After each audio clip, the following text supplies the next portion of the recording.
මම නීතිඥ මනෝජ් කම්බේ හිටපු පස්වනිදාගේ ජනාධිපති මහින්ද රාජපක්ෂ මහතාගේ මාධ්‍ය ප්‍රකාශක විශේෂයෙන්ම අද දවසේදී මේ මාධ්‍ය හමුව කැඳෙව්වේ අපි දන්නවා මේ වන විට මුළු රටේම අවධානය යොමු වෙලා තියෙන්නේ හිටපු බුද්ධි ප්‍රධානී සුරේෂ් සලේ මහතාට CID විසින් අමානුෂික ලෙස සලකන ක්‍රියාවලිය පිළිබඳව දැවැන්ත ජනතා විරෝධයක් මේ සම්බන්ධයෙන් රටේ මතුවලා තියෙනවා.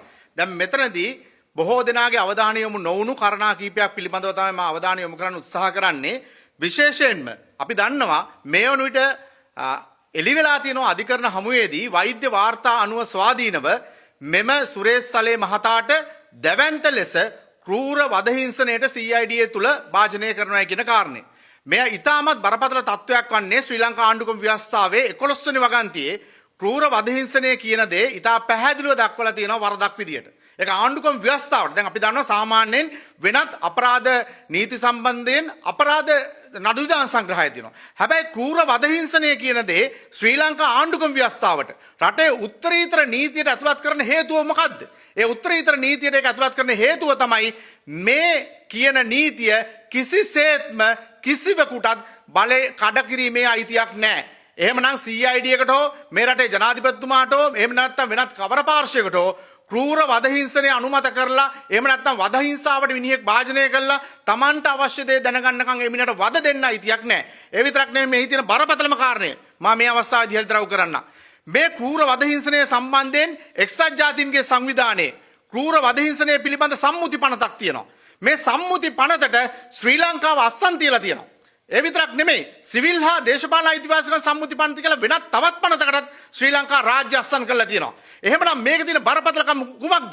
අපි අණ්ඩු කුමාර ජනාධිපතිතුමාට සිහිපත් කරලා තිබෙනවා ඔබතුමත් මෙහි පාර්ශ්වයක් බවට දැන් පත් වෙනවා. මොකද හේතුව එතුමා මේක අධිකරණ නියෝගයක් මත රඳවා ගැනීමක් නෙමෙයි මේ සිද්ධ වෙන්නේ. ඩීఓ ගහලා රඳවා ගැනීමේ නියෝග මත ජනාධිපතිවරයාගේ රඳවා ගැනීමේ නියෝගපත් තමයි මේ දේ සිද්ධ වෙන්නේ. එහෙමනම් මේ ගැන දැන මේ වෛද්‍යවරු කියද්දී ඔහුට බරපතල හිංසනයන් සිද්ධ වෙලා තියෙනවා, අමානුෂික සැලකිල්ලට භාජනය වෙලා තියෙනවා, මානසිකත්වයේ කඩා වැටලා තියෙනවා කියලා රටේ ජනාධිපතිවරයා විදියට ඒ පිළිබඳව නිහඬව සිටීමත් මේ අන්තර්ජාතික සම්මුතීන් උල්ලංඝනය කිරීමක් විදියට තමයි අපි දකින්නේ. ඒක නිසා අපි අවධාරණය කරන්න කැමති යම් දවසක මේ කරපු ක්‍රූර වධහිංසනයට එරෙහිව නීතිය ක්‍රියාත්මක වෙද්දී මතක තියාගන්න ජනාධිපතිවරයාගේ ඉඳන් CID එකේ මේකට සම්බන්ධ සියලුම නිලධාරීන්ට යම් දවසක නීතියට උත්තර බඳින්න සිද්ධ වෙනවා. මේ තියෙන වැදගත්ම කාරණය මොකද්ද? මේ තියෙන වැදගත්ම කාරණය තමයි ලංකාවේ තියෙන 1994 අංක 22 දරන වදදීම් සහ අනිකුත් ක්‍රූර අමානුෂික හෝ නින්දිත සැලකීම් හෝ දඬුවම් වලට එරෙහි සම්මුති පනත කියලා නීතියක්. මේ නීතියේ ඉතා පැහැදිලිව දක්වලා තියෙනවා මෙවැනි වරදක් කරන කෙනෙකුට තියෙන අවම දඬුවම අවුරුදු 7ක සිර දඬුවම්. අවම දඬුවම අවුරුදු 7යි, උපරිම දඬුවම අවුරුදු 10යි. මෙතෙන්දි තා වැදගත් කාරණයක් කියනවා. මොකද්ද? ඒ පනතේ 3 ආවගන්තියේ කියනවා උසස් නිලධාරියෙක් රාජ්‍ය අධිකාරියක් විසින් නියෝග දුන්නා කියලා වත් කිසිම මිනිස්සෙකුට වධහිංසා කරන්න බෑ. ඒක නිසා අපි CID නිලධාරීන්ට මතක් කරනවා කොහෙන් හරි ඕඩර්ස් ආවා කියලා කියන්න බෑ මිනිහෙකුට වධ දෙන්න. ඒ මොන දේ කිව්වත් ඒවා විත්තිවාචකයක් නෙමෙයි කියලා මේ පනතේ ඉතා පැහැදිලිව කියලා තිනවා. එහෙමනම් මිනිස්සෙකුට ක්‍රූර වධහිංසා දීලා Tamanගේ දේශපාලන ඇරියස් එක පරිමහා ගන්න, Tamanට අවශ්‍ය දේශපාලන පුද්ගලයන් දඩයම් කරගන්න කොහොමින් හරි ඒ නම අවශ්‍ය නමක් ගන්නකම් මිනිහෙකුට අමානුෂික වධහිංසා දීම කිසිසේත් අනුමත කරන්න පුළුවන් කාරණයක් නෙමෙයි. ජාත්‍යන්තර නීති අතරේ යටතේ බරපතල වරදක් සිද්ධ වෙනවා මේ රට තුල. ඉතාමත් පැහැදිලිව අපි අනාගතේ බලාපොරොත්තු වෙනවා. විශේෂයෙන්ම අපි පක්ෂයේ මැදිහත් වෙලා මේ පිළිබඳව එක්සත් ජාතීන්ගේ මානව හිමිකම් කොමිසමටත් ඒ වගේම ජාත්‍යන්තර ශ්‍රම සංවිධානයටත් මේ සම්බන්ධයෙන් විශේෂ පැමිණිලි කිහිපයක් ඉදිරිපත් කරන්න. මොකද මෙවැනි රාජ්‍යයක තියෙන පරම වගකීම් විදිහට එක්සත් ජාතීන්ගේ සම්මුතිය දක්වා තිබෙනවා මිනිහෙකුට ක්‍රූර වධහිංසාවට භාජනය නොවීමට වග බලා ගැනීම. එහෙමනම් ශ්‍රී ලංකා රාජ්‍ය දැන් බාබේරියන් යුගයකට එහෙම නැත්නම් අර මිලේච්චයන්ගේ යුගයකට නැවතත් යමින් පවතිනවා. Tamanට ඕන දේශපාලන හෙන්චයියන්ට පොලිසියේ ඉහළ තනතුරු දීලා Tamanට ඕන මිනිස්සු දඩුවම් කරන්න අහිංසක රණවිරුවන් අත්අඩංගුවට අරගෙන කන්න බොන්න දෙන්න නැතුව දැඩි ලෙස වධහිංසා දීලා එහෙම බැරි වුණාම ඔහුව පුළුවන් නම් මැරෙනකන් ඉන්න ඉඩ අරින්න තත්වයට මේ රට පත් වෙලා තියෙනවා. මතක තියාගන්න අපි මාලිමා ආණ්ඩුවට මතක් කරන්න කැමති මේක 88 89 යුගය නෙමෙයි. මානව හිමිකම් වලට ගරු කරන යුගයක්. එහෙමනම් ඔබ මේ මාලිමා රජය මේ වන විට එක්සත් ජාතීන්ගේ විශ්ව ප්‍රකාශයේ තියෙන බරපතලම කොන්දේසිය තමයි වද හිංසනය වැළැක්වීම සියලුම රාජ්‍යක අත් නොහල හැකි වගකීමක් කියන්නේ. කිසිම රාජ්‍යයකට අත්හරින්න බෑ වද හිංසාවෙන් තියෙන ආරක්ෂා මිනිස්සුයෙකුට. එහෙමනම් එක්සත් ජාතීන්ගේ සම්මුතිය බරපතල ලෙස උල්ලංඝනය කරනවා මේ රටේ රජය විසින් දැන් මේ වන විට. ඒ විතරක් නෙමෙයි එක්සත් ජාතීන්ගේ ක්‍රූර වද හිංසාවට එරෙහි සම්මුතියට අත්සන් කරපු රටක් වශයෙන් ඒ නීති උල්ලංඝනය කරනවා. සිවිල් හා දේශපාලන අයිතිවාසිකම් සම්මුති පානතට අත්සන් කරපු රටක් වශයෙන් ඒ ජාත්‍යන්තර නීති අපි උල්ලංඝනය කරනවා. ඉතින් ඒක නිසා අනුර කුමාර ජනාධිපතිතුමනි ජනාධිපති ධූරය කියන්නේ සක්විති රජකම නෙමෙයි හැමදාම තියෙන.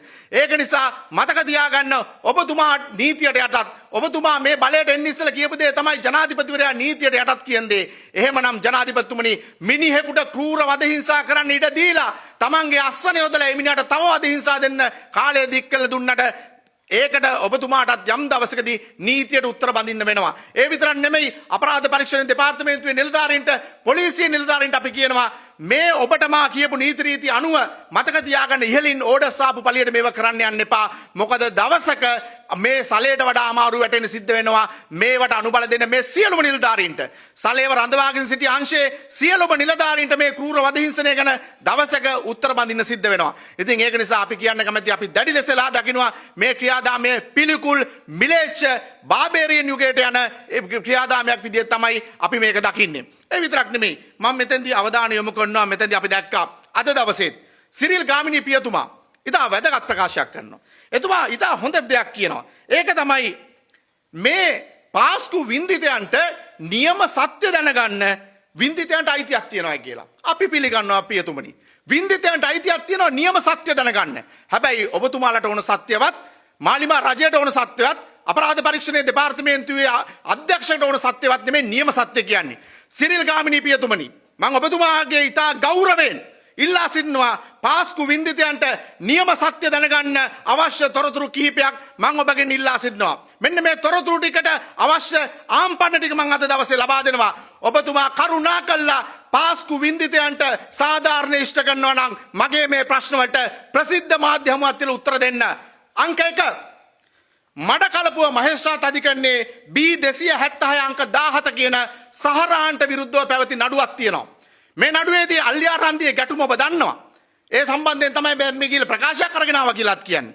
දැන් මේ නඩු අංකයත් එක්කම සිරිල් ගාමිණී පියතුමනි මම නැවතත් කියනවා මඩකලපුව මහේස්ත්‍රාත් අධිකරණයේ B276 අංක ඇලහිර 17 මේ නඩුවේ සහරාන්ට වරන්තු වෙලා තියෙනකොට කොළඹ ඉඳන් Tamanගේ කාර් එකේ සහරාන්ව හංගගෙන මඩකලපුව උසාවිය ඇතුළට ගෙනහිල්ලා යම් නීතිඥවරයෙක් Tamanගේ වෘත්තියටත් එහා ගිහිල්ලා සහරාන්න තමන්ගේ කාර් එක ඇතුලේ චෙක් පොයින්ට් සියල්ල මගේ අරලා හංගගෙන ගිහිල්ලා මේ පිළිබඳව ත්‍රස්ත විමර්ශනාංශය යම් සටහන් දාලා තියෙනවා මේ නඩුවේ.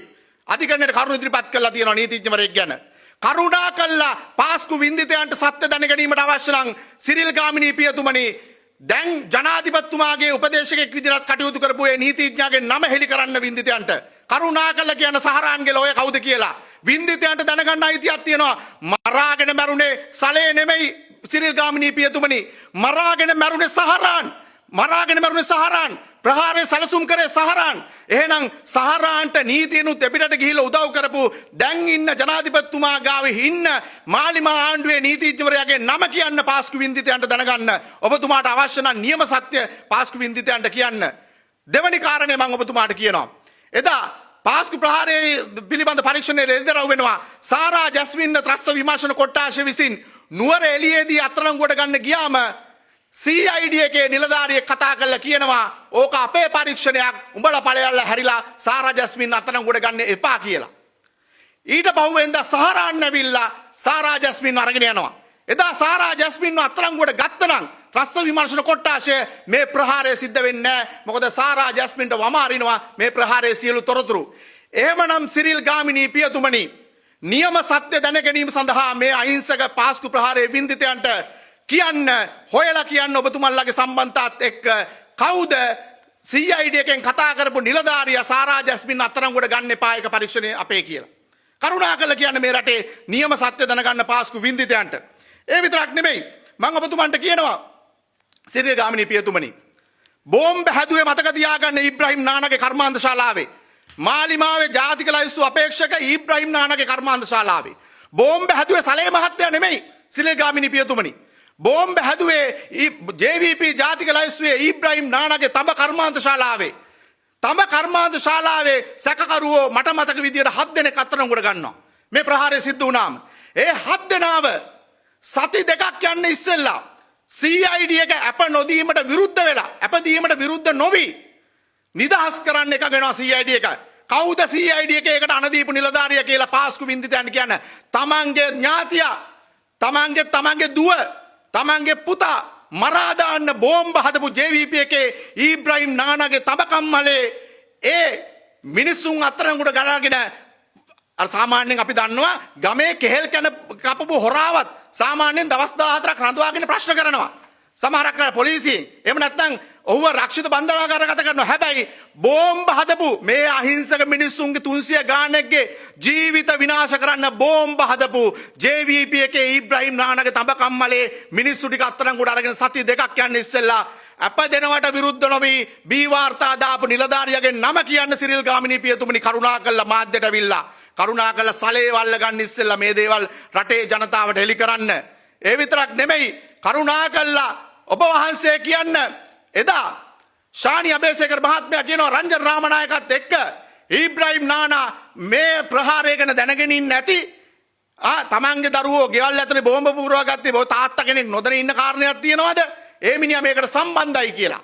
එහෙමනම් ශානි මහත්මයා මාලිමාවේට ඇවිල්ලා මාලිමාවේ CID එකේ පොලිස්පති නියෝජ්‍ය පොලිස්පති වුණාම මේ කාරණේ යට යන්නේ ඇයි කියලා පාස්කු ප්‍රහාරයේ වින්දිතයන්ට පැහැදිලි කරන්න.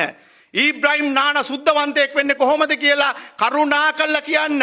මොකද සලේ නෙමෙයි බෝම්බ පුපුරව ගත්තේ සිරිල් ගාමිණී පියතුමනි. සලේ නෙමෙයි බෝම්බ හැදුවේ තඹකම්මලේ සිරිල් ගාමිණී පියතුමනි. සලේ නෙමෙයි සහරාන් වෙනුවෙන් අධිකරණයේ පෙනී ඉඳලා සහරාන්ට අප ගන්න උදව් කරේ. සලේ නෙමෙයි නුවරඑළියේදී සාරා ජස්මින්ම මුදවාගෙන පාස්කු ප්‍රහාරය වළක්වන එක නතර කරන්න උත්සාහ කරේ.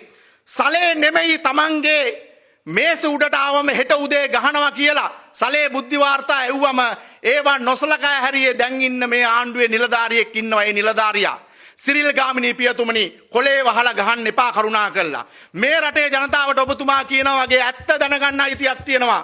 හැබැයි මතක තියාගන්න ඔබ වහන්සේලාට ඕන විදියට මේ රටේ බෞද්ධ නායකත්වයන් විනාශ කරන්න සලේව යොදාගෙන රාජපක්ෂ කෙනෙක්ගේ නම කියන්න කොහොමින් හරි රාජපක්ෂ කෙනෙක්ව මේකට පටලවපන් කියන්න ඒක නෙමෙයි නියම සත්‍ය සිරිල් ගාමිණී පියතුමනි. කරුණාකරලා ඔබතුමාට ඉතා ගෞරවයෙන් මං කියනවා සැබෑ ලෙසම ඔබතුමා පෙනී ඉන්නවා නම් මේ පාස්කු වින්දිතයන් වෙනුවෙන් කරුණාකරලා කියන්න මං අහපු ප්‍රශ්න 4ට උත්තර ප්‍රසිද්ධ මාධ්‍ය හමුවක් තියලා.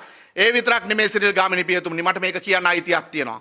මම තමයි මේ වෙලාවේදී වින්දිතයන් වෙනුවෙන් කටුවා පිටේ වින්දිතයන් වෙනුවෙන් බොහෝ වෙලාවට නීති උපදෙස් ලබා දුන්නේ. ඒ විතරක් නෙමෙයි මම තමයි ඒ වෙලාවේදී මෛත්‍රීපාල සිරිසේන මහත්මයා මේ රටේ ඒ තවුවිච්ච මාත් ඇතුළු සංවිධාන තහනම් නොකර කොළ කෑල්ලක් ලියලා ඉන්නකොට ඒවා මේ රටේට එලිදරව් කරපු නීතිඥවරයා.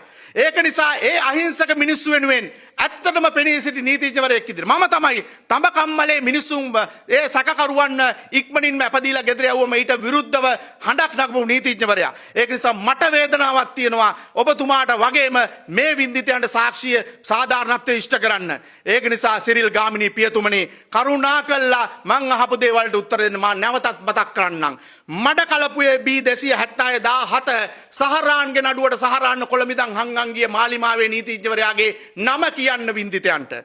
සාරා ජස්මින්ව නුවරඑළියේදී අත්අඩංගුවට ගන්න එපා කියපු CID නිලධාරියාගේ නම කියන්න මේ ප්‍රසිද්ධියේදී.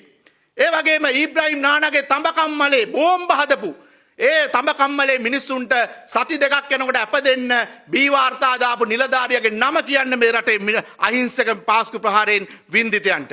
කරුණාකරලා සිරිල් ගාමිණී පියතුමනි නියම සත්‍ය අවශ්‍යයි. නියම සත්‍ය කියන්නේ ඔබ වහන්සේ ඔබතුමාට අවශ්‍ය සත්‍ය නෙමෙයි. එහෙම නැත්නම් මාලිමාවට ඕන සත්‍ය නෙමෙයි.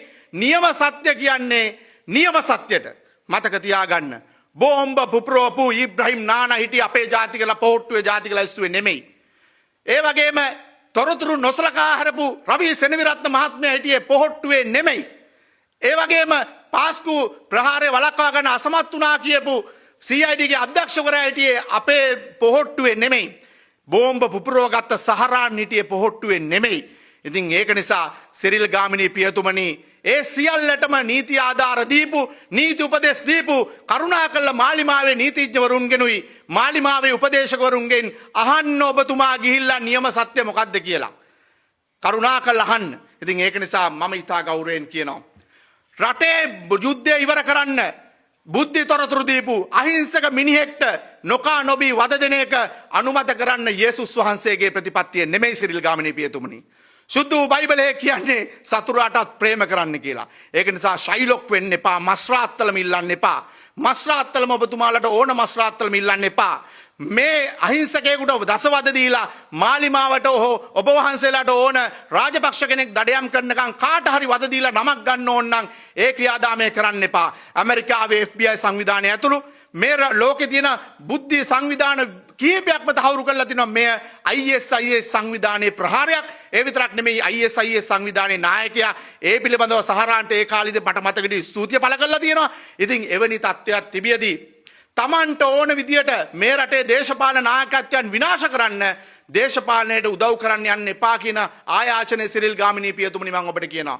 ඔබතුමා නැවතත් මාධ්‍ය හමුවේ පෙනී සිටින පළවෙනි දවසේදී මං අදහපු ප්‍රශ්න වලට මං උත්තර බලාපොරොත්තු වෙනවා. නියම සත්‍ය කියන්න අර මැරිච්ච මිනිස්සුන්ට කියන්න. තඹ කම්මලේ ඔවුන්ගේ නෑදෑය මරලා දාන්න. තමන්ගේ දුව පුතා මරලා දාන්න. බෝම්බ හදපු තඹ කම්මල අයිති JVP එකේ ඉබ්‍රහීම් නානට නේද කියලා කියන්න මේ රටේ මිනිස්සුන්ට. ඒ තඹ කම්මලේ මිනිස්සුන් අත්අඩංගුවට ගත්ත අයව පරීක්ෂණ හරියට නොකරම අපදීලා යවන්න උදව් කරපු CID නිලධාරීන් ගැන කියන්න මේ රටේ ඒ අහිංසක පාස්කු වින්දිතයන්ට.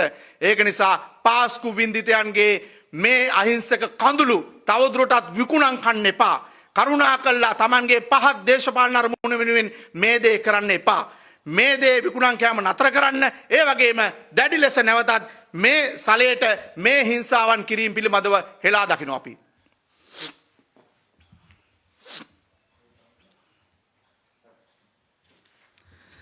සිරිල් ගාමිණීට දෙන්න කියන කොයිට උත්තර